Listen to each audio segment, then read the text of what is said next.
வணக்கம்.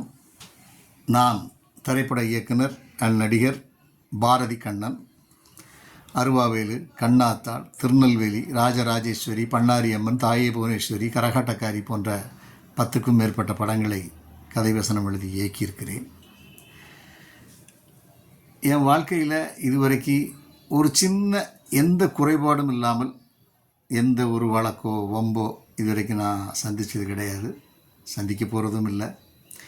அப்படிப்பட்ட எனக்கு நேற்று ஒரு பாரதி கண்ணன்கிற ஒரு துணை நடிகர் ஒருவர் இருக்கார் என்பது எனக்கு தெரியாது, நேற்று தான் தெரிய வந்துச்சு.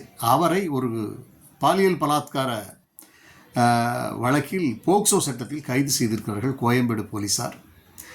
அவர்கள் வழக்கமாக பத்திரிகைகளுக்கு, நாளிதழ்களுக்கு செய்திகள் அனுப்புவது வழக்கம்னு நினைக்கிறேன். அந்த நபர் பேர் பாரதி கண்ணனாக இருந்ததால் அவர் துணை நடிகராகவும் இருந்திருக்காரு, அது எனக்கு தெரியல. அவர் துணை நடிகர் பாரதி கண்ணன் அப்படின்னு சொன்னதும் நிருபர் தவறாக புரிந்து கொண்டு சினிமாவில் பாரதி கண்ணனா இவர் தானே இருக்கார் அப்படின்னு என் பெயரை ஃபோட்டோவை போட்டு அந்த தவறான செய்திக்கு என் ஃபோட்டோவை போட்டு செய்திகளை வெளியிட்டு விட்டார். அது எனக்கு பெரிய மன உளைச்சலையும் எங்கள் குடும்பத்தில் உள்ளவர்களுக்கு ஒரு பெரிய மன உளைச்சலையும் அது ஏற்படுத்திடுச்சு.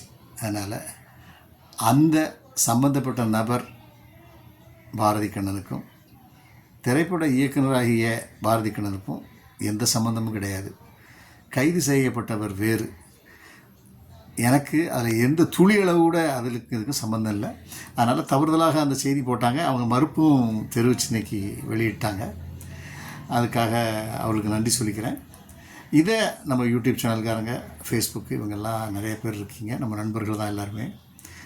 உங்களுக்கு இந்த செய்தி அது தவறானது, அந்த பாரதி கண்ணனுக்கும் இவருக்கும் எந்த சம்மந்தமும் கிடையாது, அவர் வேறு இவர் வேறு என்பதை தெள்ள தெளிவாக நீங்கள் எனக்கு பதிவிட்டு தருமாறு உங்களை நான் மிகவும் தாழ்மையுடன் கேட்டுக்கொள்கிறேன். நன்றி, வணக்கம்.